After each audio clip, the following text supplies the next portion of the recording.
Okay, now I'm recording. So just don't forget, this is the last question we did. Here, if A causes B, you can attack that by saying that B does not cause A, right? So now let's begin where we left off, the sample.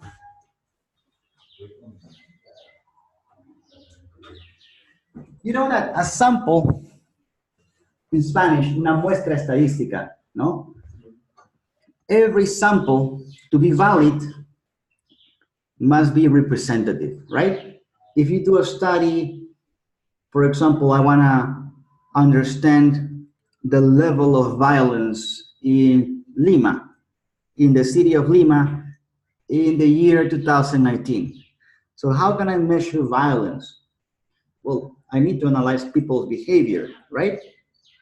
So if I see a violent attitude, I can consider that person violent.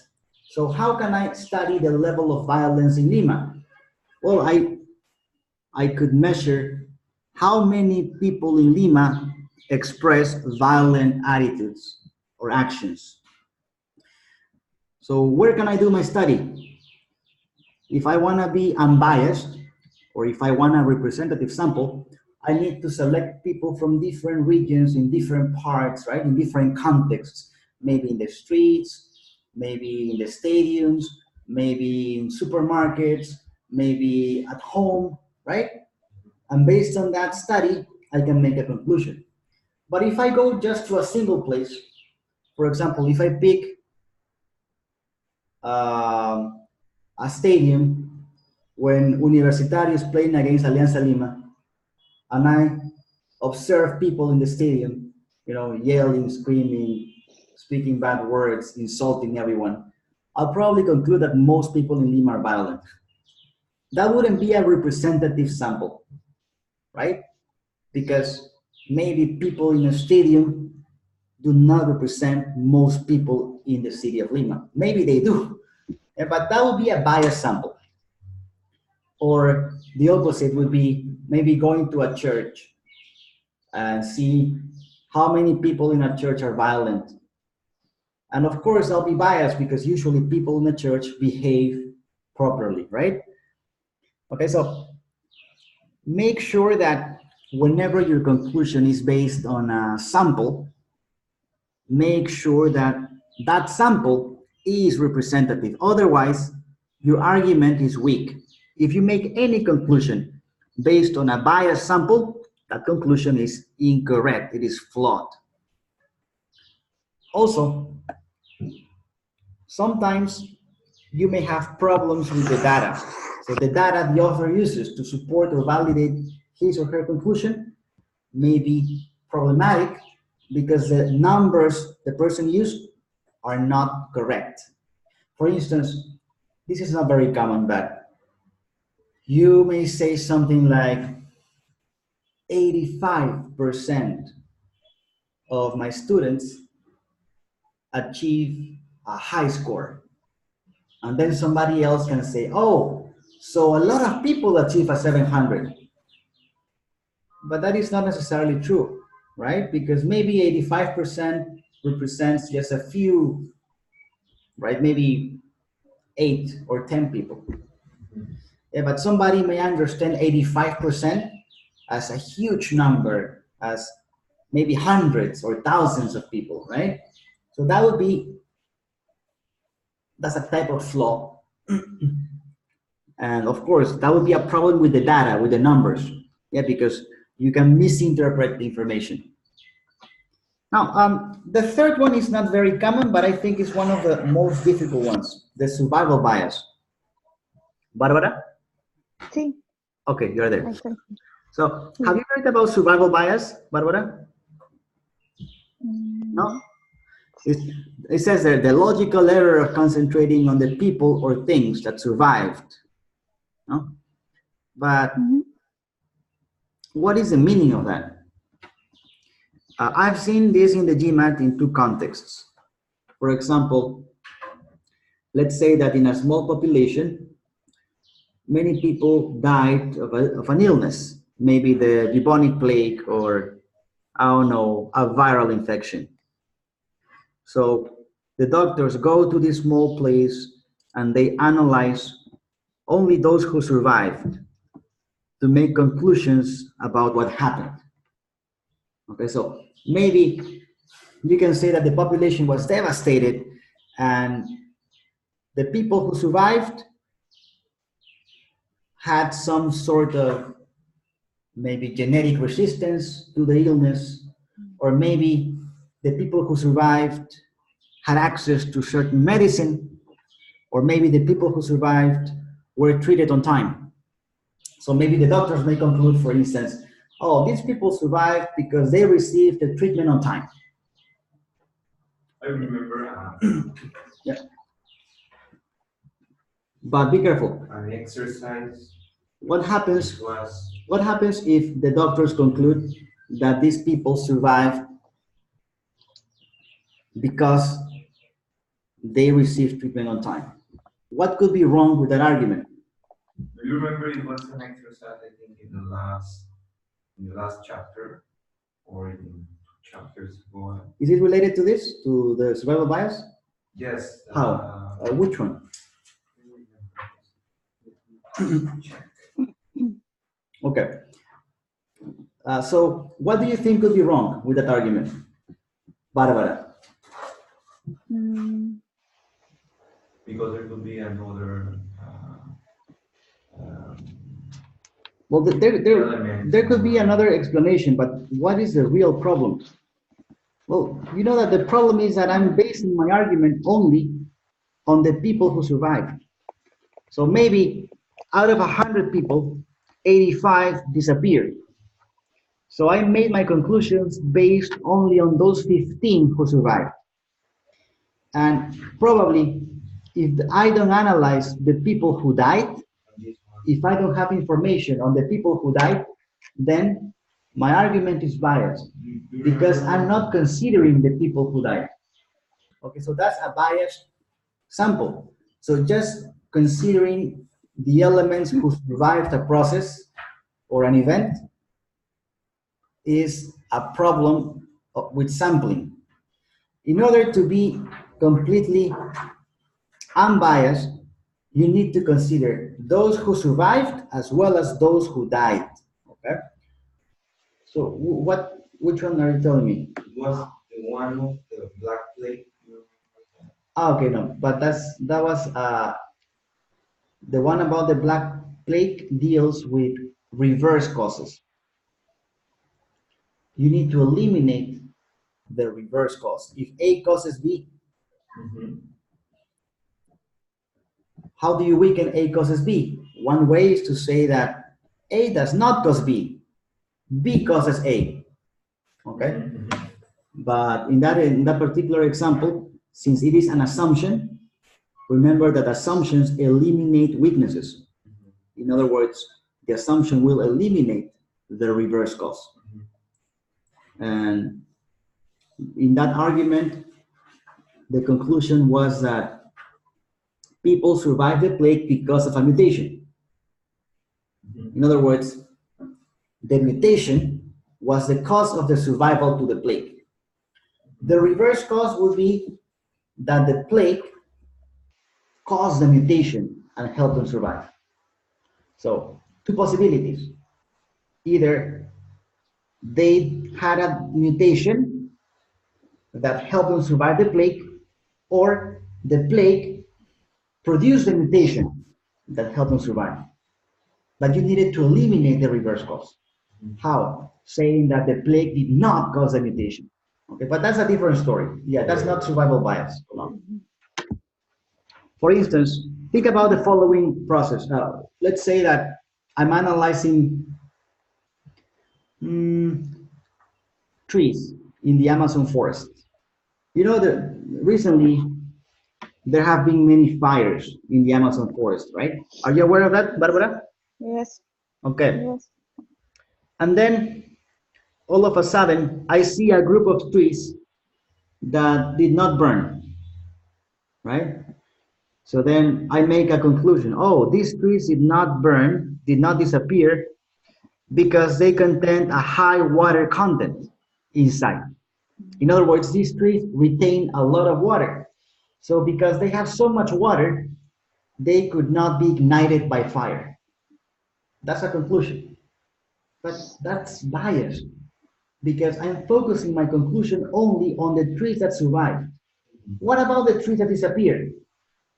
I don't have information about them, right? Because they're gone. What if the trees that disappeared also contain a lot of water inside? That would destroy my argument, right? Because my argument is that the trees that survived did so because they contain water. But again, that argument is based only on those trees that I'm able to see. What about the trees that I cannot see? Okay, so that's the idea behind survival bias. And it's not common at all, but whenever it appears, I've seen it 2 times, it is a very difficult concept that most people miss. So let's take a look at this question. Uh, think about biased sampling, okay? I will give you up to 2 minutes starting now. Go.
Okay, you have 30 seconds.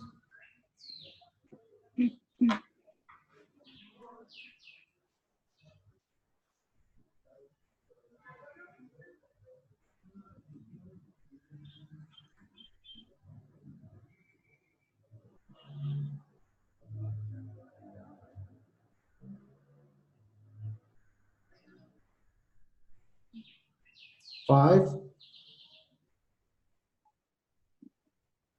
Okay, guys, time's up. Let me get rid of this.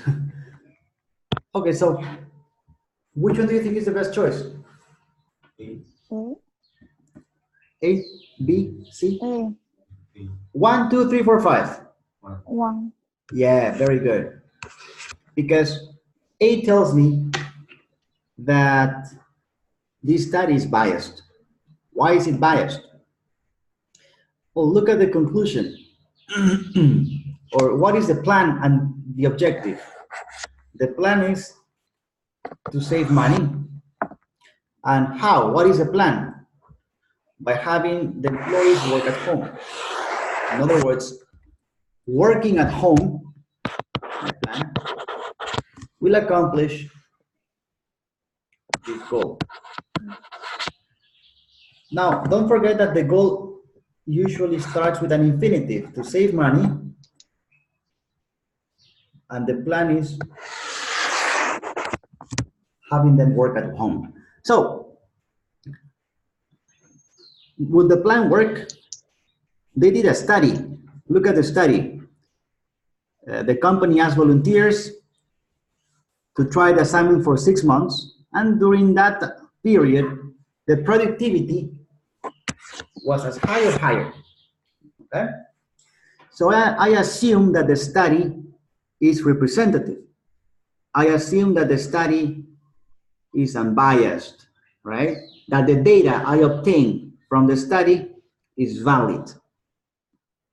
And basically what A tells me is that the study is completely biased because the employees who participated were among the most self-motivated and independent. So of course, the plan is going to work if you select those who are motivated.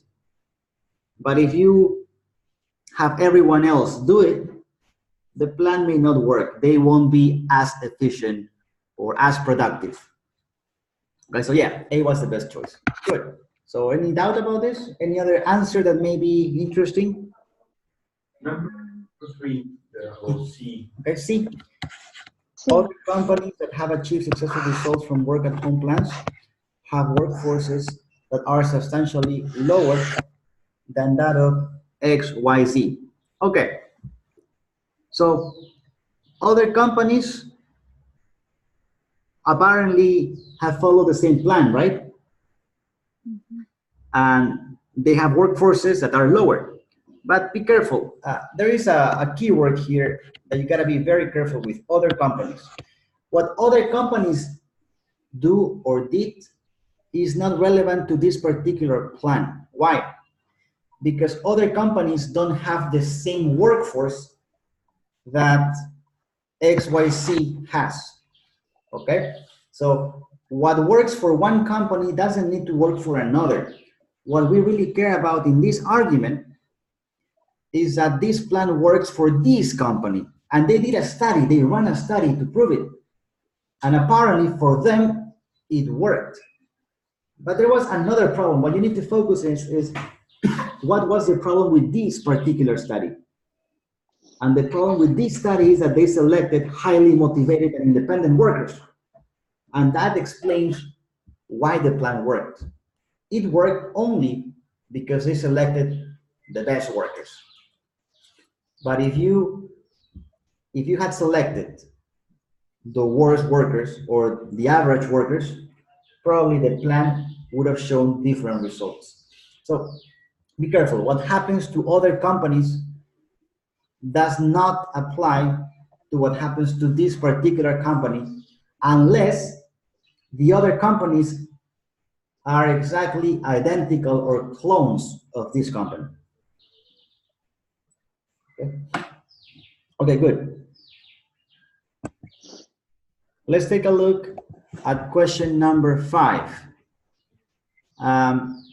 This is one of the hardest ones. Be careful. I'll give you 2 minutes starting 1, 2. Are you ready?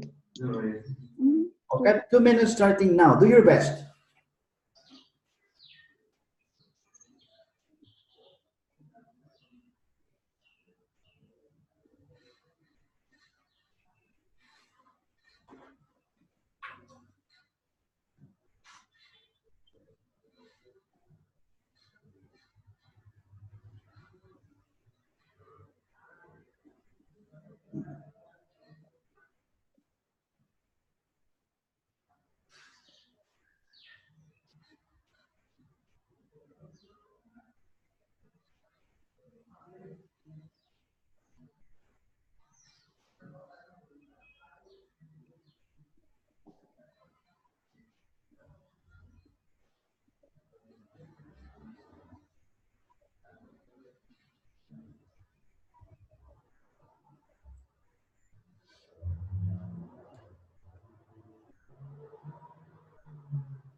You have 30 more seconds.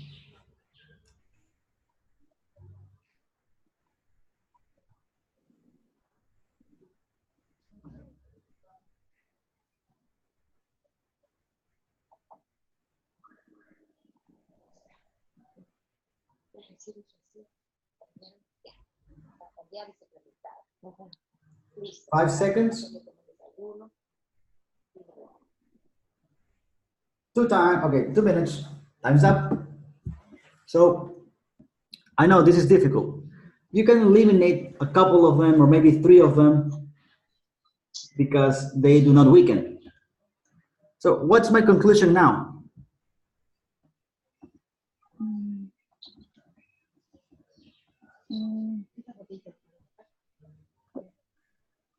¿Cómo? ¿Bárbara? ¿Me dijiste algo? Sí, no. Ah. La conclusion is carpenters working on hotels before 1930. What follows clearly, right?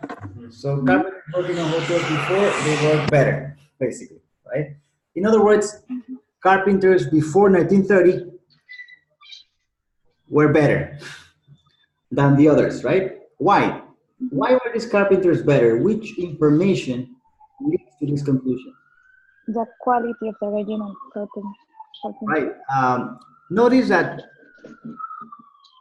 more important than that is what exactly is the premise that leads to the conclusion? How does the guidebook writer know that carpenters before were better? What premise, what evidence he uses? What did he do to conclude that? He visited, right? And noticed. So visiting means what? Observing, prospecting, looking for, right? Watching. He did a study.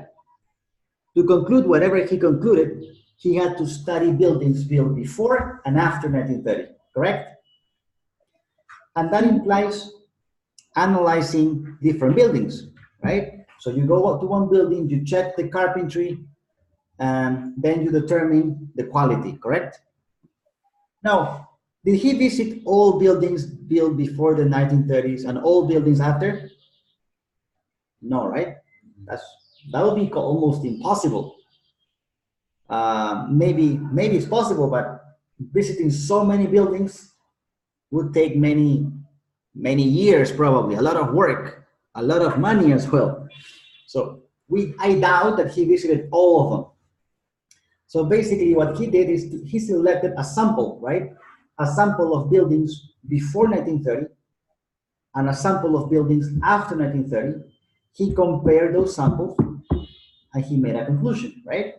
Also, he's assuming that the samples he selected are representative. In other words, the buildings he visited before 1930 represented all buildings before 1930, and the buildings that he visited after 1930 represent the average, right? And then that's why he concludes that before 1930, they worked with better skills. I am between A and C. Okay, so let's take a look. It's okay. Okay, so between A and C, that would weaken that the carpenters, you need to weaken that carpenters before the 30 were better. The second one talks about more gas, so okay. I would discard. Okay, so look at your keywords. Your keywords are that carpenters work with more skill, with more care and effort. Carpenters work better, okay? More skills, etc. So, for example, A says that the quality of the carpentry in hotels is superior to the quality of carpentry in other, you see this word? Other. What did I say about other? Do you care about other structures? Is my argument about other structures? No, right? My argument is about carpentry where? In hotels. I don't really care about what happens to other structures because that is out of scope. In B, we have hotels built since 1930. But when the argument talks about, okay, because the argument should talk about only hotels. Well, in this context, look at the conclusion. Carpenters working on hotels work better. I don't care about carpenters who did furniture, or carpenters who work on floor, or carpenters who build houses, or carpenters who build any other thing. I just care about carpenters working on hotels, specifically on hotels, because that's what the conclusion says. So other structures such as houses and stores are irrelevant. B, for example, says, hotels built since 1930 can generally accommodate more guests. But again, that's irrelevant because I don't really care about the number of guests. Because my argument is not about accommodating guests. Now, in C, it says that the materials available to carpenters before 1930 were not different. But be careful, C would support the conclusion, not weaken. Why? Why do you think that C could support and not weaken? What do you think, Barbara? Because it's saying that both are the same in quality, I think. Well, because if the materials are the same, what is the difference? The quality of work, right? So that would support the conclusion that carpenters before 1930 work better. More skilled. You should think about the last two then. Now, be careful with E because E says that the average length of apprenticeship has declined since 1930. And that could support the conclusion, right? Because if the length of apprenticeship is lower, that means that today carpenters have less experience, right? Why? Before 1930, the length of apprenticeship was longer. In other words, it took them more time to learn, more time to become experts or proficient at their work. But now, if the length has declined, it means that their apprenticeship is shorter. So they study fewer months or years. Okay, so E supports that before they were better, more skill, more care, more effort, probably because the length of apprenticeship was longer before 1930. So E weakens. That leaves us with 4. Now, how is 4 related to the conclusion? Because 4 talks about fall into disuse and be demolished. Do you remember survival bias? What? Who remembers what survival bias is? Any idea?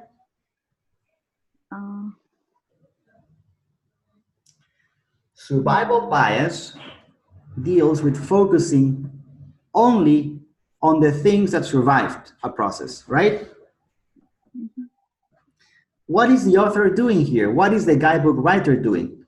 He's focusing on buildings, on hotels built before 1930, correct? Now, what if the better the quality of carpentry in a building, the less likely that building is to fall into misuse and be demolished means? What does it mean? If a building is of better quality, it will not be demolished. But if the building is of bad quality, what's going to happen? Will be demolished. It will be destroyed. So think about buildings before 1930. They're pretty old, right? Probably many of them, especially the bad quality buildings, have been demolished. Which ones stand? Okay. Which ones do you have left? Or which buildings before 1930 you think are standing? Maybe the ones. Not maybe. The ones which. The ones with better quality, right? The buildings with higher quality before 1930 are still standing because they are of better quality. And the ones that are bad quality buildings have been destroyed. So the author is unable to see the ones that were destroyed because they were destroyed. They're not there anymore. So notice that the author is only making a conclusion based on the buildings that survived demolition. That's survival bias. In other words, the author thinks that buildings before 1930 were better because But here, he can only see the one standing. Yeah. And he's comparing them to buildings after 1930, including the modern buildings. So that comparison is biased because if the bad quality buildings before 1930 were still standing, he would probably conclude but when that, exactly, because yeah, tell me. that sentence is not saying exactly. You're inferring that that the buildings, the writer. No, I'm not inferring anything. That's what D tells me. But it says the better the quality, the less likely. Right. That's exactly what I'm saying. But it's not necessary building with a lower quality is now Well, destroyed. that's what D tells you. If something is better quality, it's less likely to be demolished, or if something is high quality, it's less likely to be demolished. Therefore, if something is bad quality or worse quality, is more likely to fall into disuse and be demolished. So that's exactly what it tells me. What happened to the bad quality buildings? All those bad quality buildings were more likely to be demolished. Mm-hmm. So the ones standing are the ones that are more likely to be better quality. But how exactly can I see the connection you're telling us? Because if I read that sentence or when I read that, like I didn't get a click between the writer just visited high quality buildings. Not because we don't know if the visitor just visited high quality buildings. We don't know. Okay. We don't know.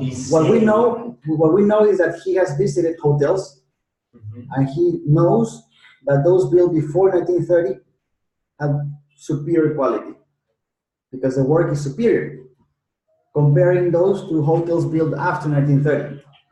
So that's a study, that's research, that's what he did.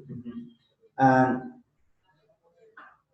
the moment you read that, you should know that his study is already biased because he cannot visit all hotels. It's impossible. No one can visit every single hotel ever built. It would take an immeasurable amount of resources. It's very unlikely. So the moment you say that something is better, you are biased. It doesn't matter how right you think you are. Or for example, any preference that you may have, any preference, is biased because it relies on your opinion. It relies on what you like.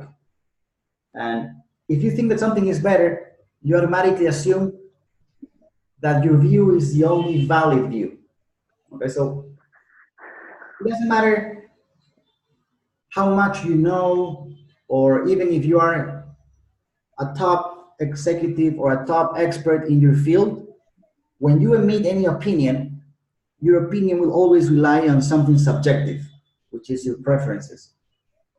Now, if you are comparing buildings and you say that some are better than the other, you have to select a sample. Okay, so you selected a sample, and every sample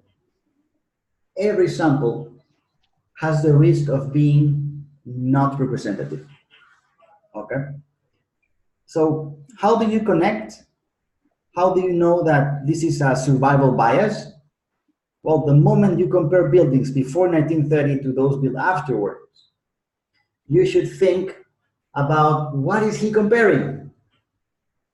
And just by a process of elimination, you can know that many of these answers don't have anything to do with the conclusion, such as, for example, A, other structures is completely relevant, or whether they can carry more guests is completely relevant.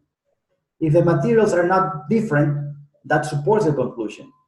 And if the average length of apprenticeship has declined, that also supports the conclusion that before they were better. So you only have one choice. And notice that 4 starts with a keyword. A keyword that is the keyword of my conclusion. What is my conclusion, Stefan? What is my conclusion? Hotels. What are the keywords in my conclusion? Sorry, that carpenters. Carpenters work with more skill. Okay, so this conclusion deals with what? Why did the author conclude whatever he concluded? Because you have the keyword quality of carpentry, and that leads to better carpenters. Higher quality of carpentry, better carpenters. Look at the keywords in the answer. Do you see it? Look at the answer. Do you see the keywords? Yes or no? Come on, come on, come on. The better the quality of original. It's right there. The better the quality. That's the key word of my argument. So you have to focus on keywords. So that's how you can suspect that number 4 is the right answer. Also, because this is the classic survival bias. Survival bias. Why? Because the author is focusing only on what survived before 1930. Now, before 1930 means from the origin of time all the way to 1930. So it makes perfect sense to infer that maybe buildings built, I don't know, in 1500, when the Spanish came to America, probably many of them have been demolished, okay? So usually the older the building is, the more likely it is to be demolished. It makes sense. It's just critical reasoning. This is critical reasoning, but don't forget about the keywords, okay? Let's take a look at plan objective now. We did this in the support, right? Remember in support, a plan may lead to an objective. In fact, we've seen a couple of questions. This one, to evaluate a plan, right? Yeah, but now let me focus on this. If you have a plan and a goal, you must identify the goal and the plan you need to achieve that goal. How do you attack a plan? You just need to show that the plan is unlikely to achieve the goal. And notice that most answers will show you a weakness in the plan or a flawed assumption, which is a weakness in the plan, or sometimes just evidence, which is a fact, that tells you that the plan is unlikely to succeed, or evidence that tells you that the plan may not work. Okay, but the important thing is to understand what is the plan and what is the goal. If you focus on plan goal, it's very easy to get the answer. Yeah, but let me show you an example of plan goal.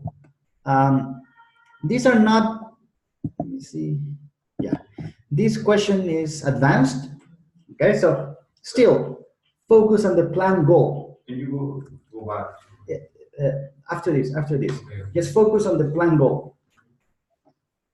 Focus on the plan objective. Find the plan and the objective, and the answer will be a weakness. Go.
You have 30 more seconds.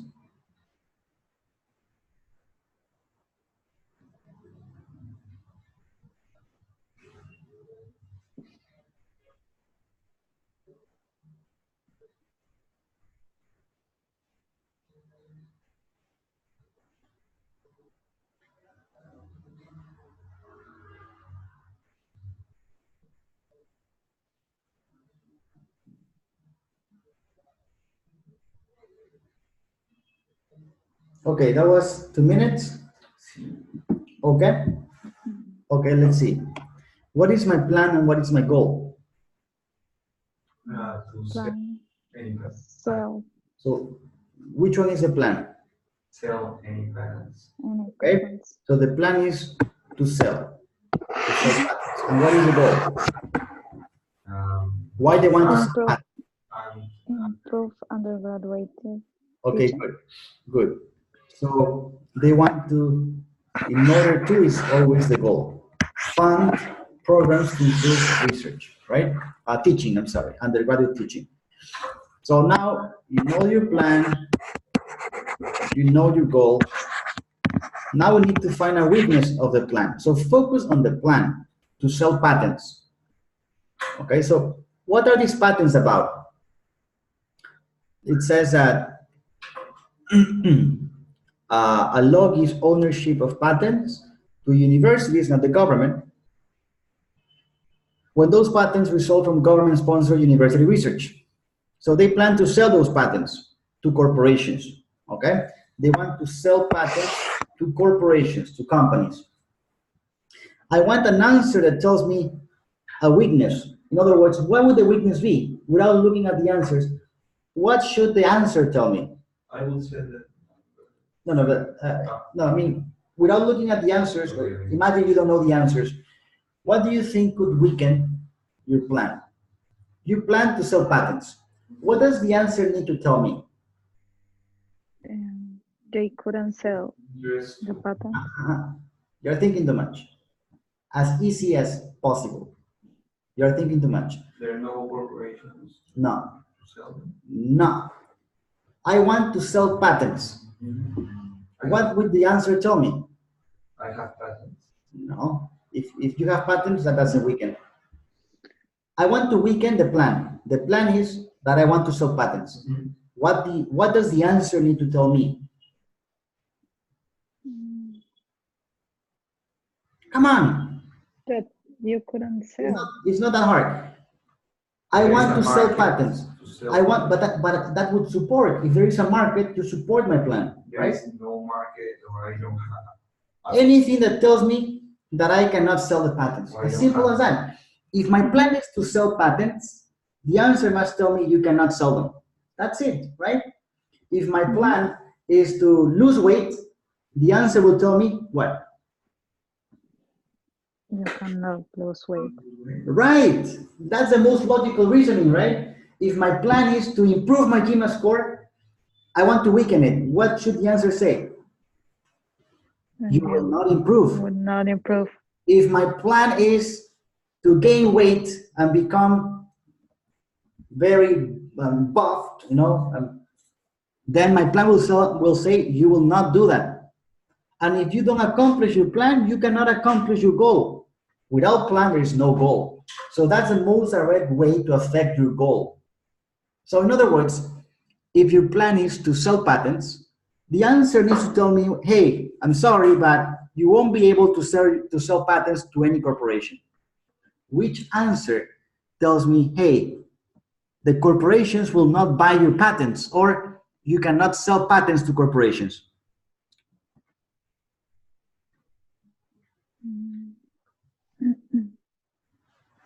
For example, C talks to me about scientists at Logos University.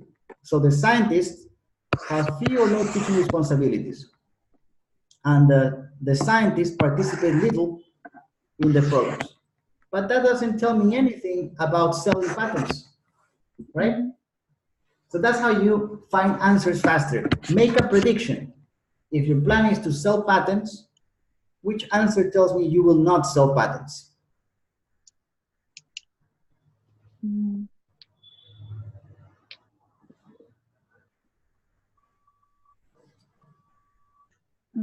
Or which one tells me I cannot sell patents to corporations? Sell patents to corporations. Sell patents to corporations.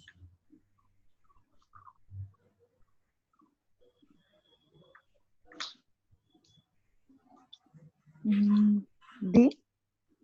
Right. Letter D tells me exactly what I'm looking for.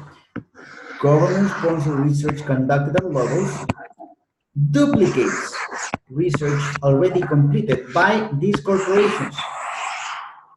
In other words, if the government-sponsored research duplicates research that has been already completed by other corporations, There is no market. they don't want to buy it because there is no market, right? You won't be able to sell your patents because your patents are duplicated. In other words, the corporations you want to sell your patents to, or many of them, already have your patent. You won't sell it to them. Okay? Good, good.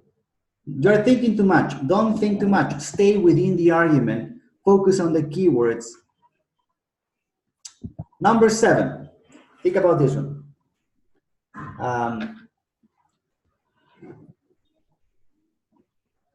You have about 2 minutes. Look for weaknesses of the plan. Attack the plan. Look for flaws in the plan. Okay, are you ready? 2 minutes starting now. Go.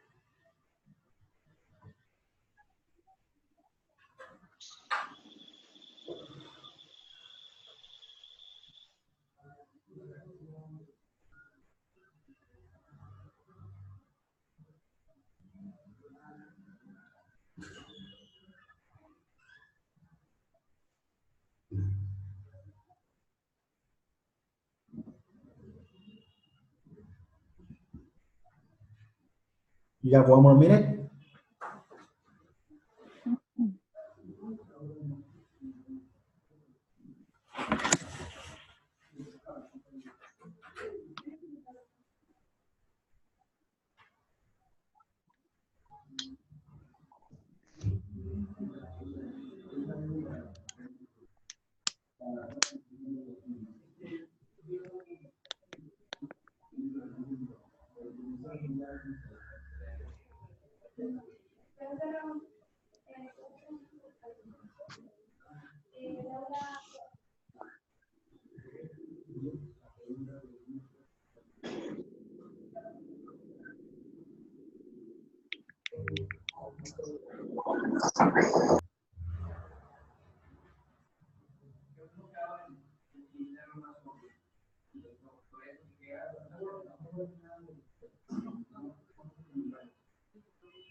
Okay. Okay, so that's your time is up. Think about. Uy. Vino el doctor. Uy, uy. Que vino el doctor. Ya no hay problema. Que vino el doctor.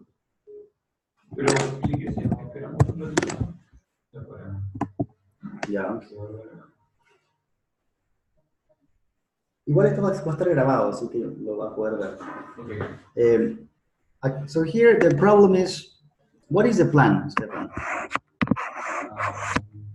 To produce. That's the objective. No, sorry.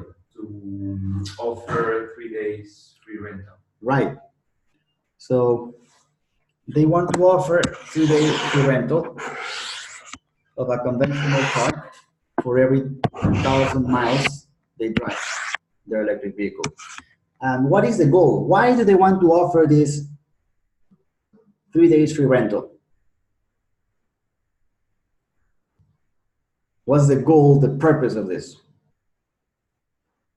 To make more attractive the purchase of electric vehicles. Right. In other words, to sell more electric vehicles, right? Okay. Your goal is to sell more electric vehicles, make them more attractive, right? Sell more. So I want an answer that attacks my plan, right? In other words, offering these 3 days will not make purchasing electric cars more attractive. In other words, if I offer these 3 days, I would probably make purchasing an electric car less attractive, or I would probably sell fewer cars, right? Which one do you think tells me that in a hidden way? Or which answer tells me that with this plan, you will sell fewer cars, fewer electric cars?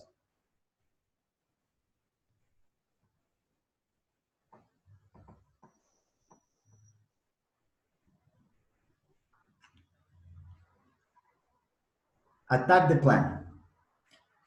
Offering 3 days is bad. Which one tells me that? Offering 3 days free rental is not convenient. If I offer 3 days of free rental, people will buy fewer electric cars for some reason. Which one tells me that? Which one tells me that offering this 3-day free rental? I'm not sure if I'm trying uh, to attack this kind of exercises as a better way, but what I'm doing first is discard like what I think are What Yeah. basis are you using to discard? the worst choices. But what is your basis to discard? How do you discard? How do you eliminate wrong answers? What are you doing? I identify the conclusion or the plan. Okay. Then, like for example, here, the first one, for example, commercial purpose, electric vehicles are not needed for extended trips. Okay. It's not related directly to my plan and goal, right? Because the plan is free rental, 3 days of free rental, and the goal is to sell more. Right. But the So extended trips, like so A doesn't tell me anything about the plan. yes, It doesn't weaken the plan because my answer has to tell me that the plan doesn't work. So if you offer 3 days rental, that's bad. Or for example,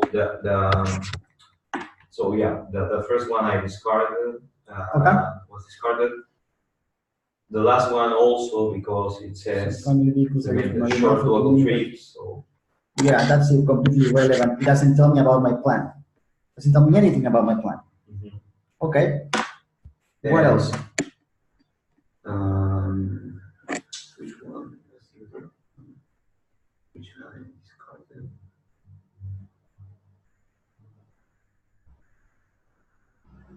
The fourth one, it says,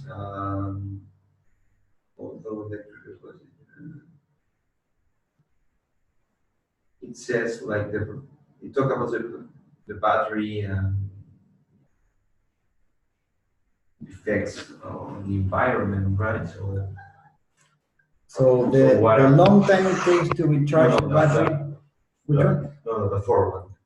Although vehicles are essential emission-free, Electricity, generation of electricity can burn the environment. Yeah, what happens to the environment is irrelevant because my conclusion doesn't relate with the environment at all.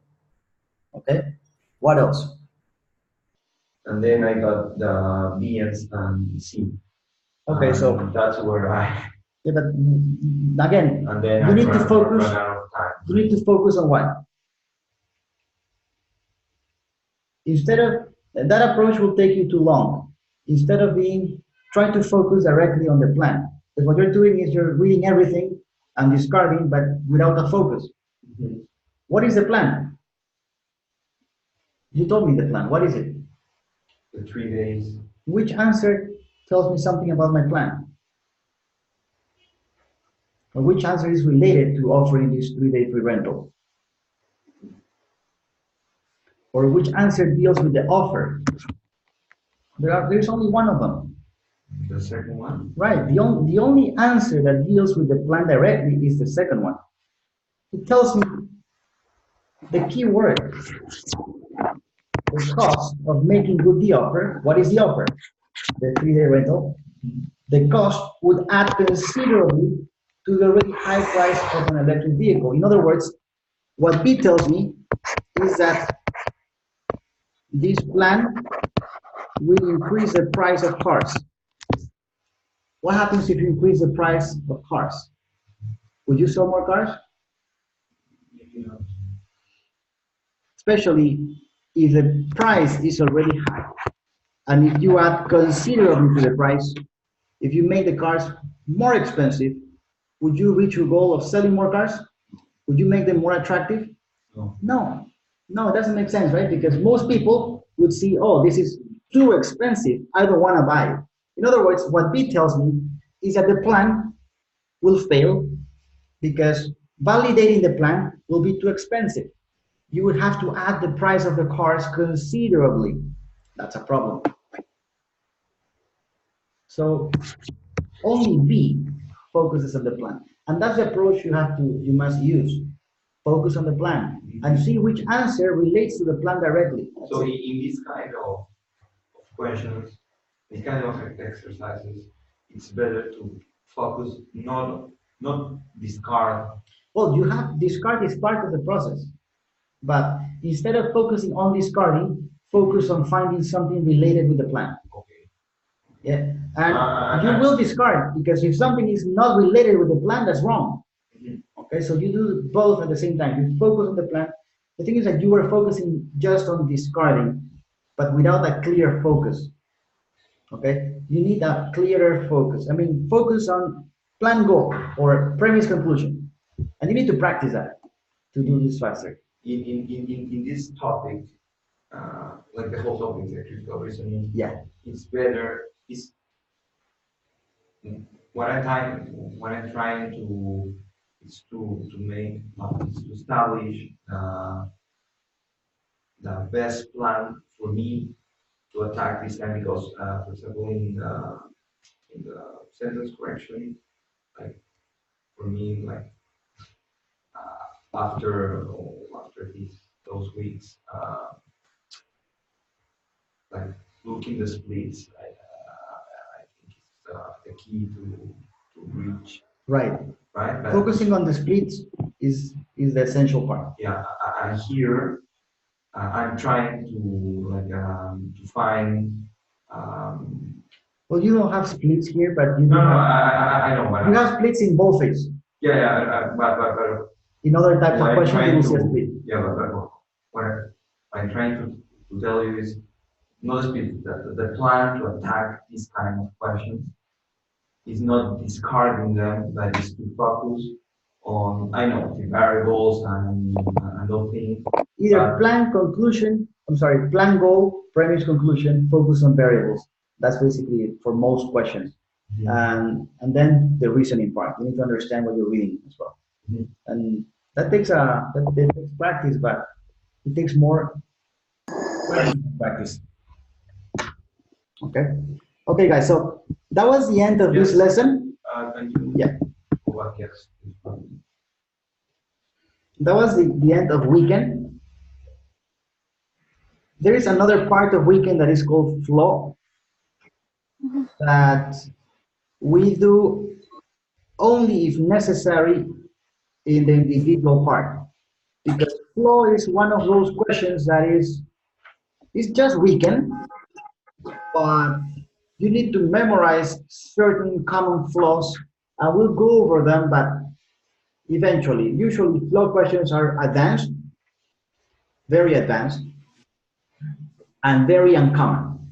Okay, so you're unlikely to see a flaw question. So we do cover flaws, but in the individual part, because we will use that a lot for the analytical writing assessment, the writing part. In the writing part, you need to understand the flaws.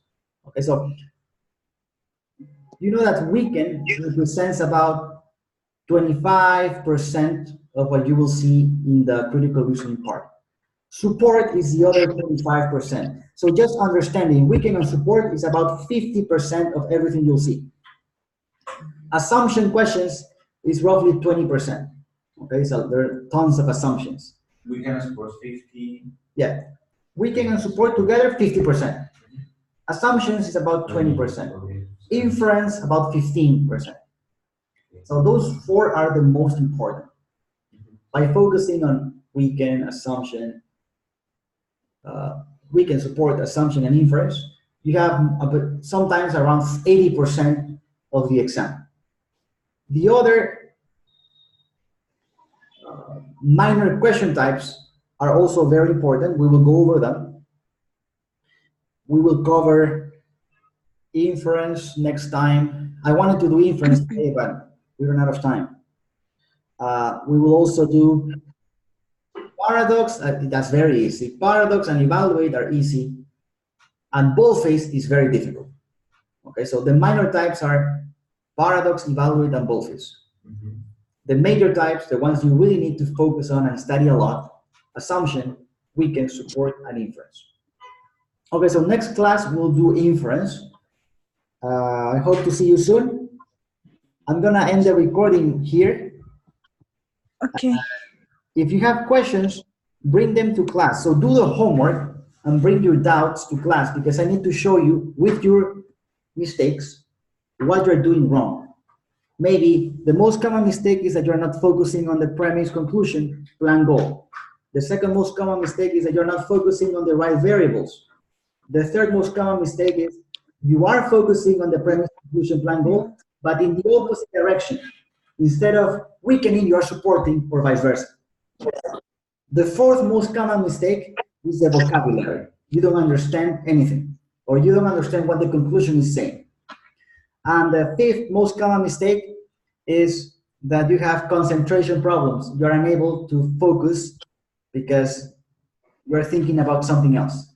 You are distracted.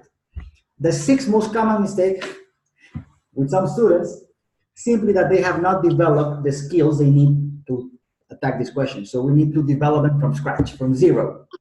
Okay, like a baby, in baby steps. And that takes a while. Okay, developing the skills you need sometimes may take months, in some cases years, okay, but you don't have months or years to develop the skills.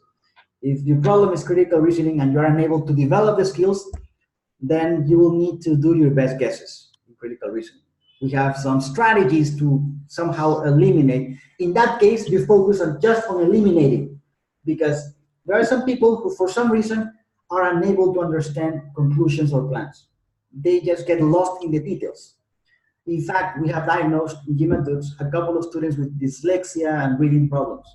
And they had to get a special permission from a doctor. And when they took the exam, they were given more time. Okay, so we need to analyze your individual situations, but in a one-on-one class. That's when I can do a real assessment of your problems, or your difficulties, or your challenges. Okay? Bárbara, ¿cómo te fue con el doctor? Bien, ya me quitó mi drenaje, me puso ya los parches, Okay. y ya solo tengo cita el lunes. Ah, A okay. ver si me saca los Ya parches. te van a dar de alta. Sí, ahorita justo. Dale. Pero entonces normal mañana podemos hacer, o sea, vas a poder venir y todo. Sí, sí, mañana voy, no hay Ya. problema. Entonces, mañana vamos a ver. Pero mañana vamos a tener 3 horas. Sí, mañana vamos a hacer inference, luego paradox, evaluate y boldface. Vamos a tomar esos 4. De ahí, lo que más toma tiempo es inference y lo demás es bien cortito. Más o menos calculen que nos tomaremos cerca de media hora por cada lección. ¿Ok? Y el resto del tiempo para practicar todo junto, porque quiero verlo todo como un conjunto. Todo tiene que funcionar. Y vamos a hacer diferentes preguntas para ver estrategias. Listo. Ya, Nos vemos. ya, Nos perfecto. vemos pronto. Gracias, Mariano. Vale, Chao. cuídate. Chao. Chao, chao, Estefano. Chao, chao.